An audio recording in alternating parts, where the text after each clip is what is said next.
about the key aspects of ours, what ours looks like. We'll talk a little bit about why a DSW and then why UB. We will as well give a curricular overview so you can see what courses you would be taking should you be accepted, apply to and be accepted in our program.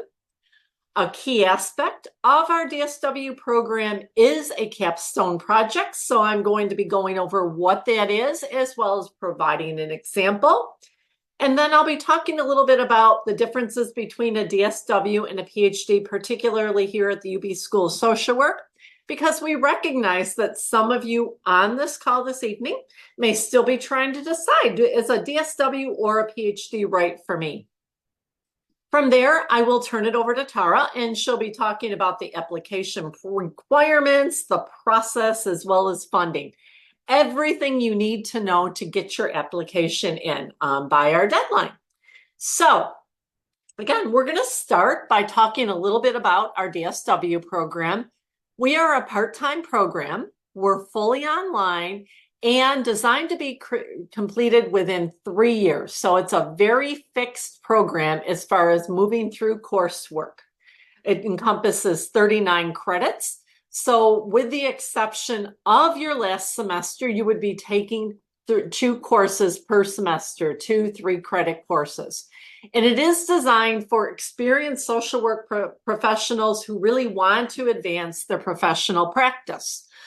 Just a little bit about our current students. They do have an average of about 11 years post-MSW experience, and they do come from a range of different areas. Some are within schools, some are independent clinicians, some are CEOs of organizations, some are working in child services, old aging services. So again, just a breadth and depth of experience within our curriculum or within our students. So one of the things, and as I mentioned, if you're looking at DSW programs, you might note that there's a lot of differences between programs.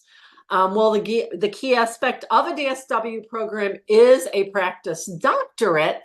Our key aspect of our program is the application of implementation science to increase the uptake of programs and services. And I recognize that many of you may not have not heard that term before. What implementation science is about, many of you may have looked at the effectiveness of an intervention within a practice setting. So for example, doing stress reduction and whether that intervention actually decreased stress. What we look at is actually trying to overcome those barriers to uptake of an intervention. So for example, if I was looking at stress reduction, looking at those barriers that might exist for clients, for staff, for other partner agencies, and using science to design strategies to overcome those barriers.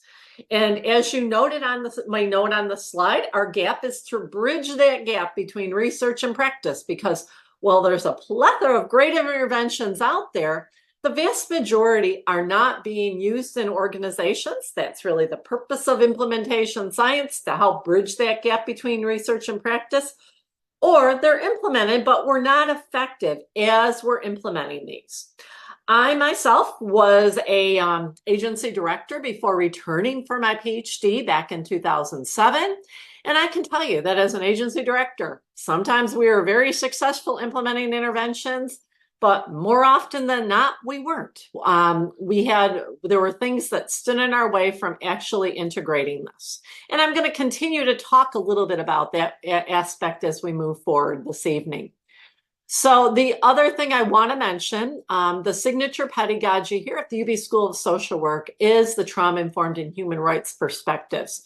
So we not only look at implementing an intervention and looking at the barriers or addressing those barriers, but we also apply that perspective. So might we need to adapt an intervention so it is more trauma-informed and more fully meets the needs of our client population?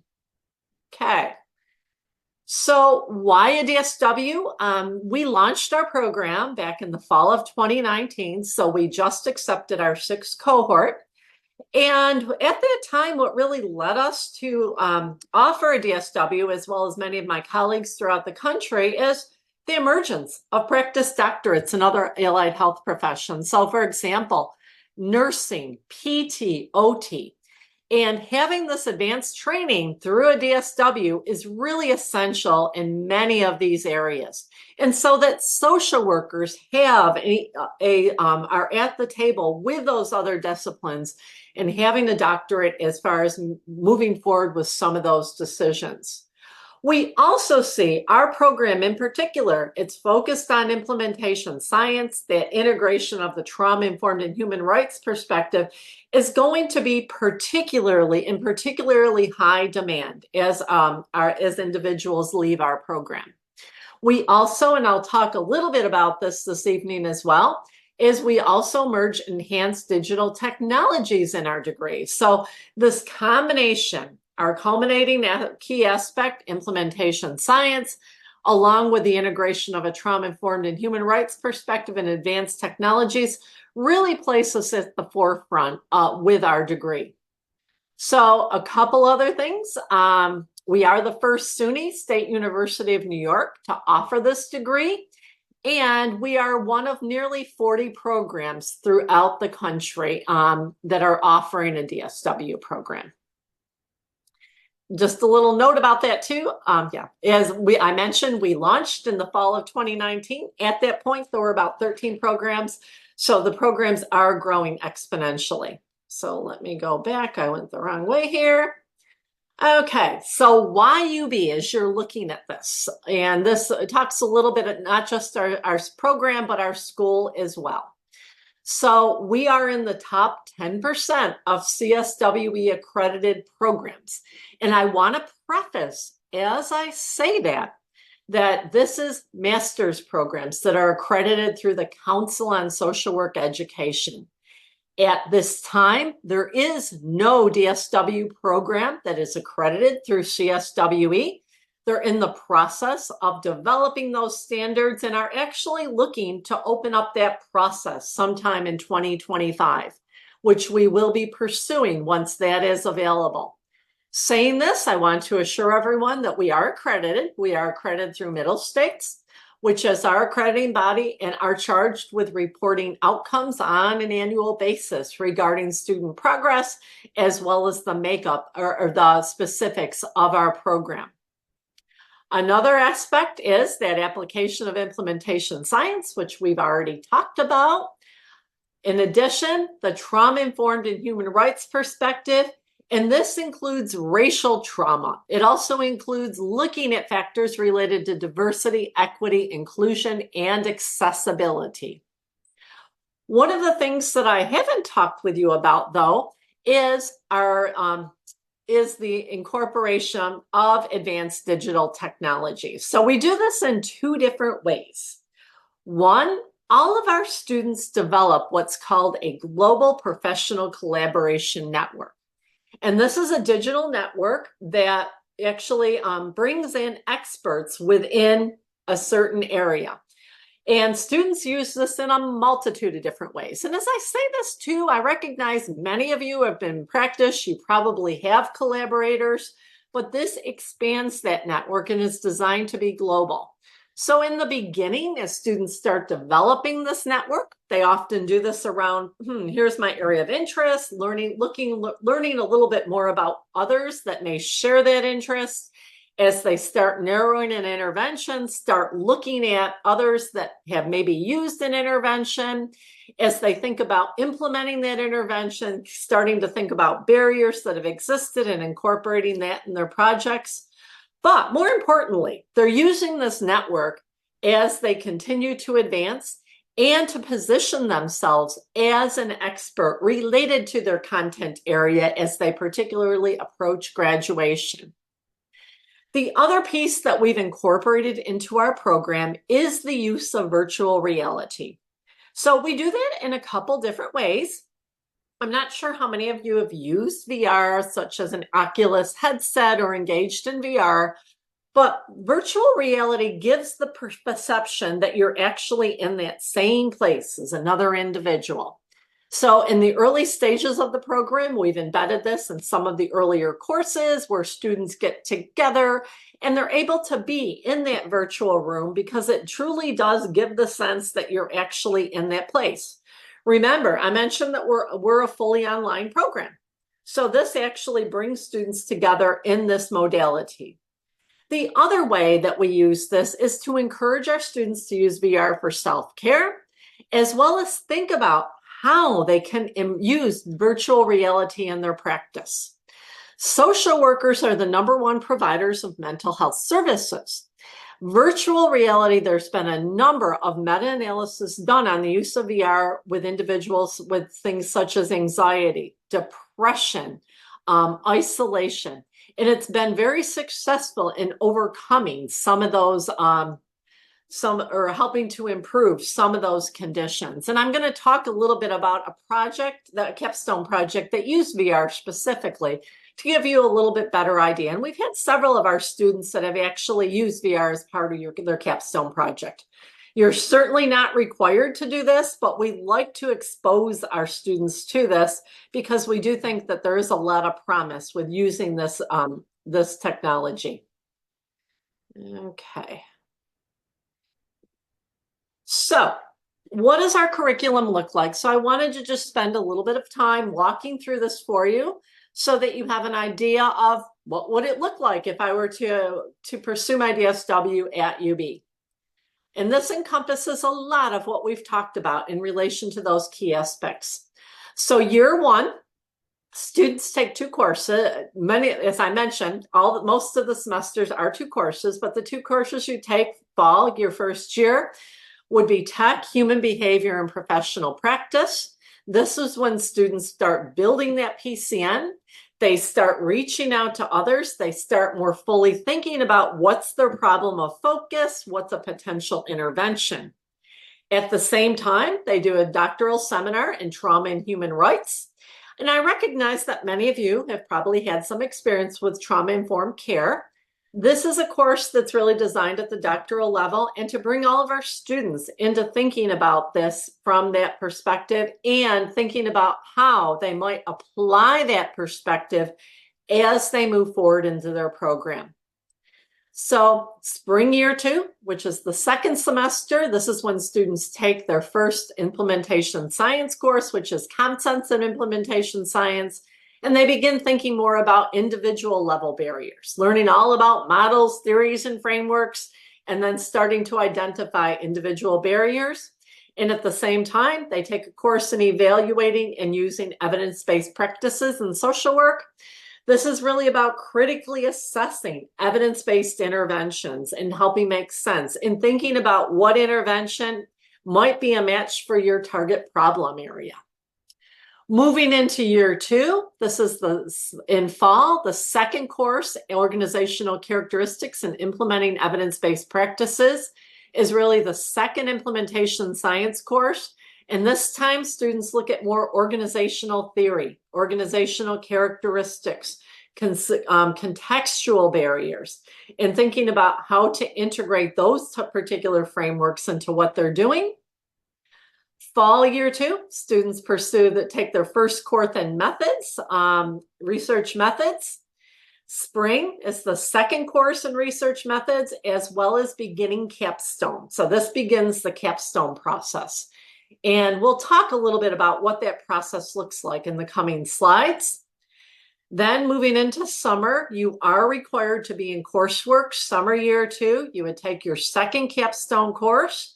Successful completion of that is what moves students to candidacy, as well as an elective. And the elective that we have through the School of Social Work is teaching and pedagogy. Then in students' final semester, they actually implement their project and begin collecting their data in capstone 3. There's also a course on dissemination, spread, scale, and sustainability, because we realize that your capstone project is just really the first step. We want to see you sustain this effort in your own practice setting. And then finally, spring year 3 is when you finish your data analyses, you begin evaluating what you've done, you think about your sustainability plan, and you actually present on that project in a capstone showcase. So let me switch back here. Okay, so as you saw, this is a 4-semester process. It is a key aspect of our program, and it really reflects the integration and culmination of all that previous research to complete an implementation research project.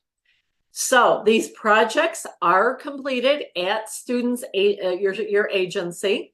So as part of the application process, we do require a statement of support that is submitted with your application. And to clarify, and Tara will go into this a little bit more in her piece as well, this does not say your agency is giving you permission to do whatever you want.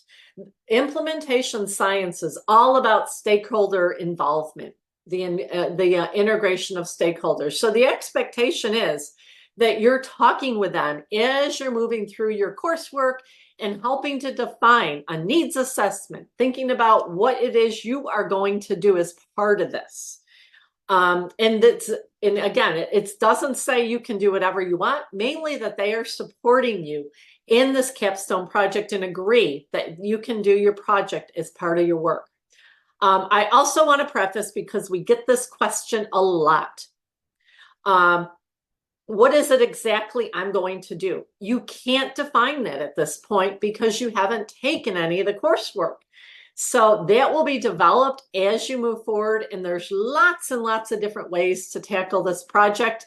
I'll give an example of one this evening, but we have students that have done this in a number of different ways, as well as in a number of different settings.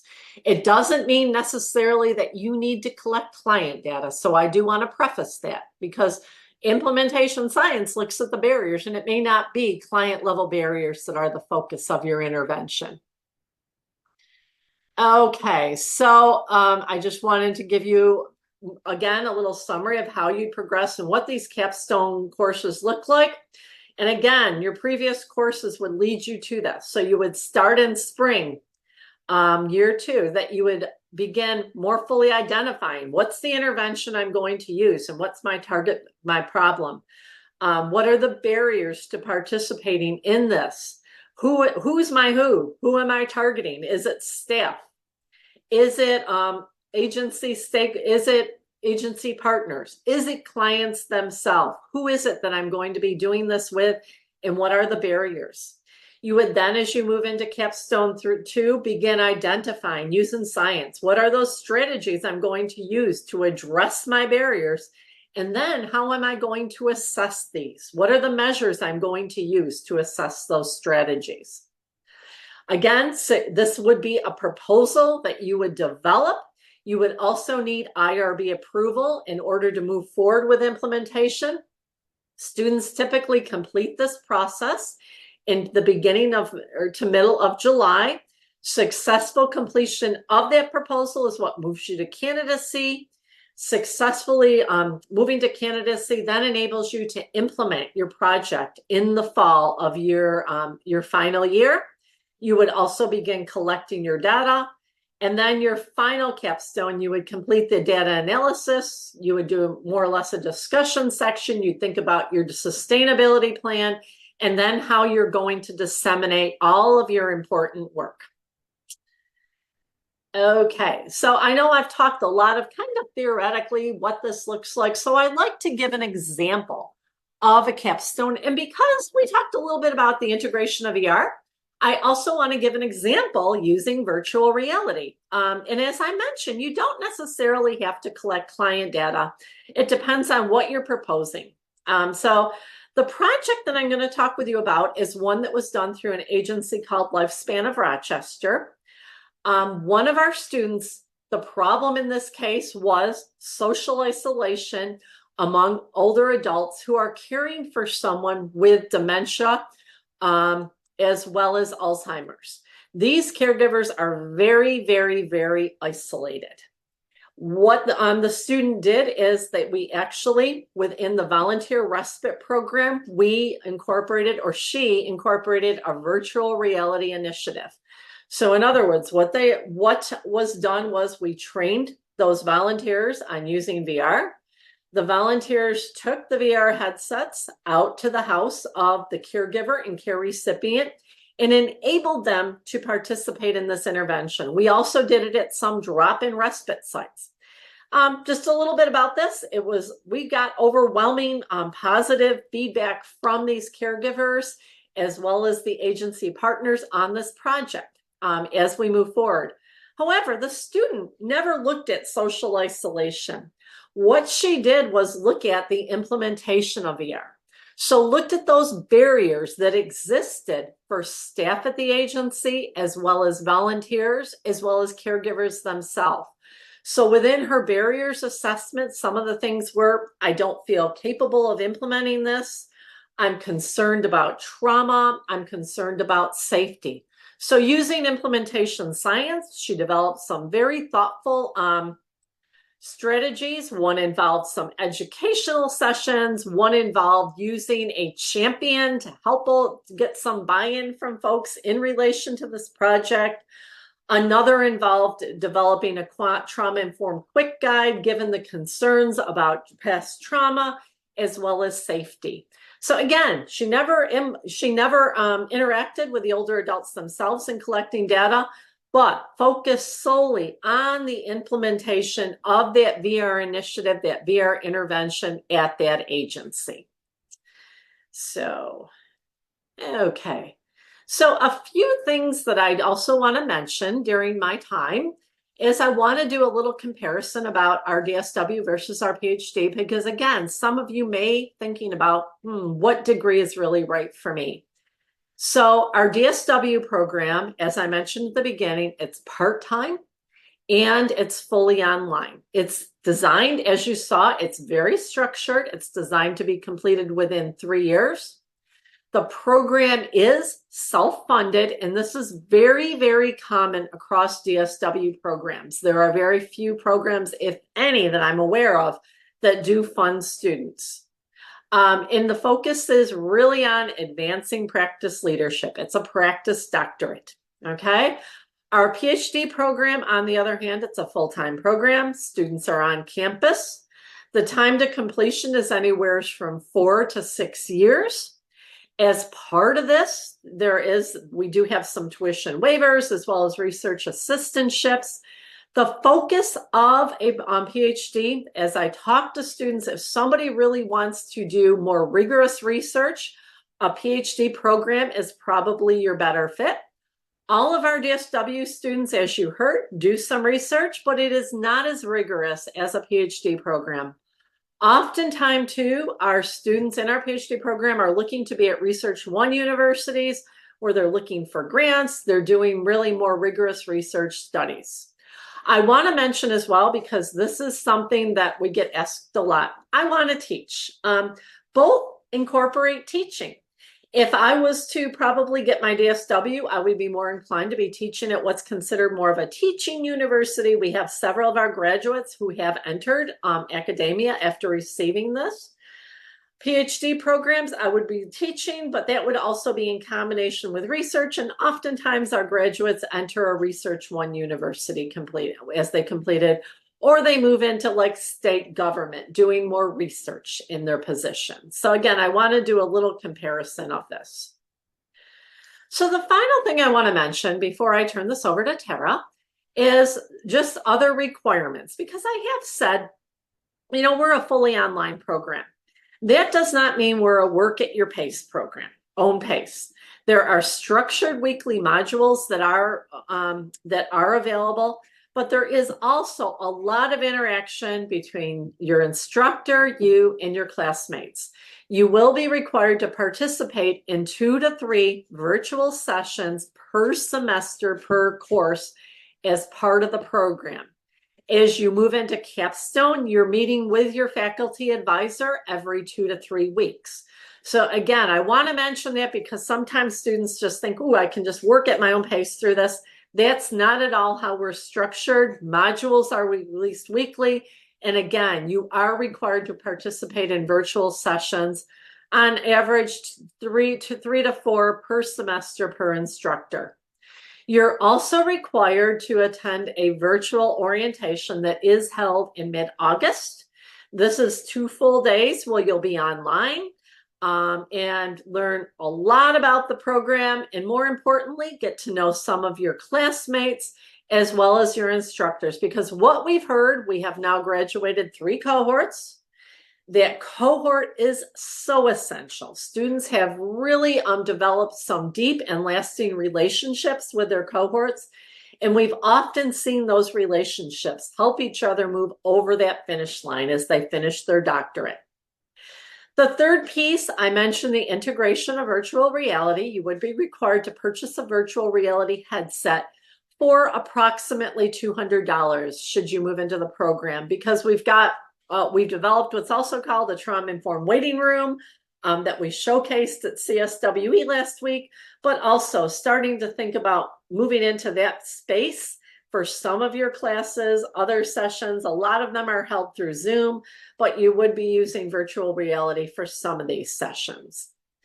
So again, I'd like to make these, go over these requirements up front so students are aware that these are part of our program.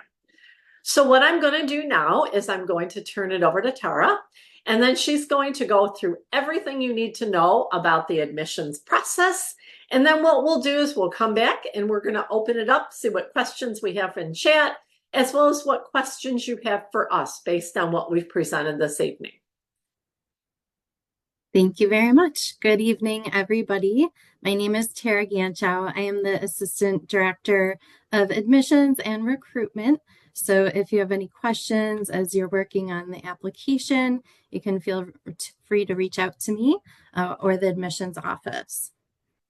So the application prerequisites. We only admit people who hold an MSW degree from a CSWE accredited institution, which stands for Council on Social Work Education, and not a master's from other disciplines. You'll need a minimum 3.0 MSW GPA required, and a 3.0 undergraduate GPA is recommended.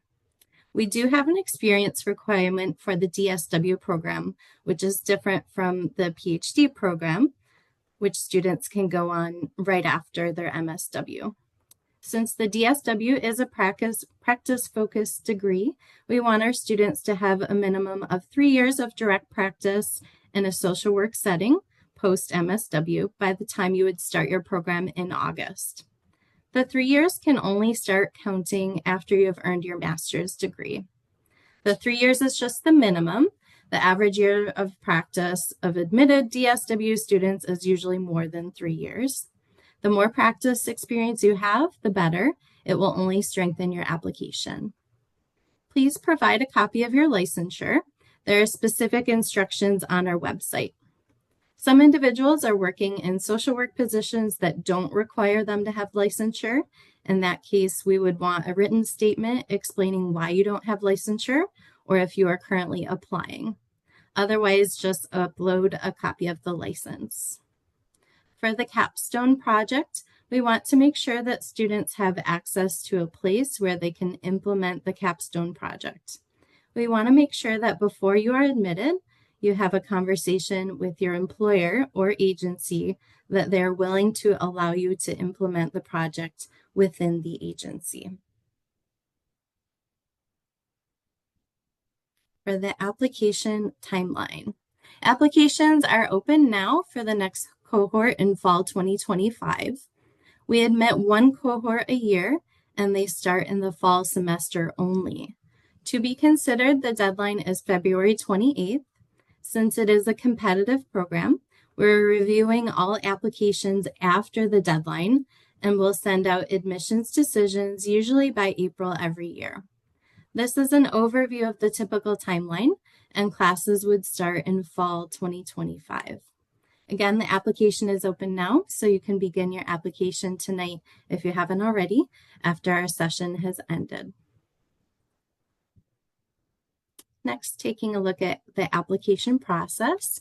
So the first step would be to create a login on our application portal right on our website, which is socialwork.buffalo.edu. Everything will be submitted electronically. There are no paper applications.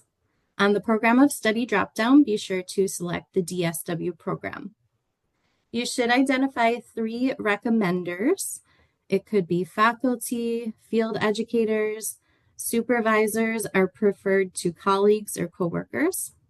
This should be someone who has directly observed you in a professional or academic setting. We're not looking for character or personal references. You can send out the recommendation requests after you enter your name and program choice to give them plenty of time to complete the recommendations. You will enter contact information for your recommenders, and there will be a send request button on the application. They will get an email with a link to upload an electronic letter and a brief evaluation form as well. You will get a notification once they complete it. Next would be transcripts. You must provide a transcript from each and every previous school attended at both the undergraduate and graduate levels. Sometimes this is the cause of people missing the application deadline, so you do want to pay attention to that most likely in the beginning when you're applying. Transcripts must be from the original school you earn the credits from. Transfer credits listed on another school's transcript are not sufficient. You must provide all transcripts regardless of the number of credits earned, how long ago you attended, or whether or not a degree was earned. A lot of schools email official transcripts, and those can be sent directly to swinfo@buffalo.edu. They can also be mailed to the UB School of Social Work admissions. Make sure it's not being sent to undergraduate admissions. That would take a long time to get to us, if ever. So make sure it's going to the graduate school.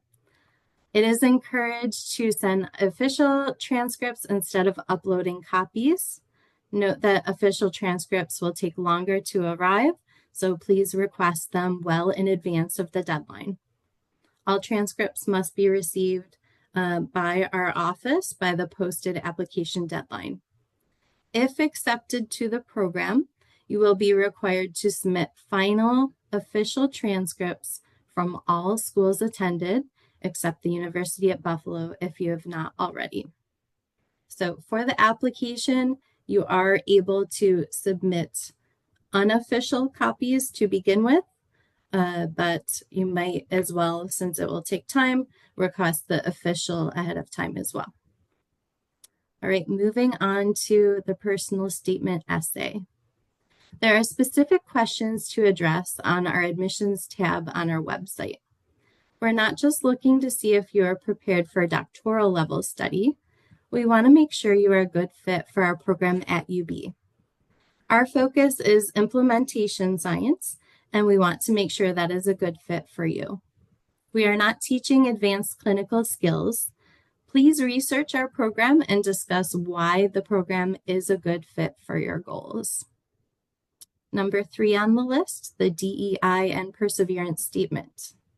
Please share some examples of how you have overcome obstacles in the past and persevered, as well as your commitment to diversity, equity, and inclusion initiatives in your life and social work practice. There are essay prompts on our website to respond to. Also, you'll need to upload an updated resume or CV. So if you haven't updated that in some time, that's something you want to look at. Number 5, the APA writing sample should be a sole authored paper. It could be an academic paper from your MSW degree or an original paper if you did not graduate recently. There is no page limit, and an average length is about 10 pages. Number 6, we will also need proof of your social work licensure or a waiver statement explaining why you aren't currently licensed. Number 7, the statement of support or access to target population. This is a brief letter on your agency's letterhead by authority granting access for the capstone project. There's no way for you to know exactly what your project is going to be about since you haven't learned about implementation science yet. It's stating that the agency is willing to work with you to support the project. At times, the population may be staff members of agency as target population or other agencies, and not necessarily clients as the target population. It's really a statement that you have already had that initial conversation with the agency, and they're open to supporting your work when the time comes. If you have your own private practice, there is specific language on our website to use for this statement. Everything will be uploaded to the application portal once you submit the application form. You will see a checklist appear once it is submitted to upload the documents. At that point, you can submit your application fee. The application fee will be $100 for the DSW program. And then additionally, for international applicants, if you're from a non-English speaking country, you will need to submit an English proficiency score within the last 2 years. The minimum scores are posted on our website, but you can reach out to our office should you have any questions. All right, next we're looking at tuition and funding. We are a SUNY school, so we have differential tuition rates for in-state and out-of-state students. The program is 39 credits total, so you will multiply the per credit rate by 39 to get the total cost of the program. Keep in mind, you'll only be taking 6 credits per semester, so that is not all paid at once. The DSW is a self-funded program. You may seek out funding from the sources listed on the screen. So we'll go with the bad news first. Grad students do not qualify for the same grants that undergraduate students typically do, for example, TAP and Pell Grants. However, you can still get low interest federal loans as long as you are taking 6 credits per semester, which is how the program was designed. Graduate students are eligible to receive up to $20,500 per year in student loans, which would cover the cost of the New York State tuition. Also, our Canadian students may be eligible for OSAP. You might want to reach out to your current employer to see if they provide any funding for you. If you are a veteran, there is a UB Office of Veterans Affairs that offers funding for students. And another more creative way to help fund the degree may be field education waivers. So those are available if you're willing to oversee a current MSW student completing their field placement. The waiver is for tuition for a 3-credit course at the MSW tuition rate, which can be applied towards your DSW tuition. It won't cover the full amount of tuition, but it can be applied towards your bill. You can reach out to our field education office at sw-field@buffalo.edu for more information on that opportunity for the field education waiver. And then the last one on the list here, we also have had some DSW students teach as adjunct instructors for our MSW coursework. They do not get benefits through the union. You would just get paid similar to a part-time job. You can contact our MSW program director. Her name is Katie McLean-Meter if you're interested in serving as an adjunct. All right, so we've reached the end of our presentation here. Again, my name is Tara Ganchow. I am the Assistant Director of Admissions. You'll see my email address right there on the screen, tkegley@buffalo.edu. Our general inquiry, if you have questions about, how to upload a certain piece of your application, that can go to swinfo@buffalo.edu. And Luann's contact information is there as well. So we have a little time left over. We'd love to open up to any questions that you may have that we didn't cover so far.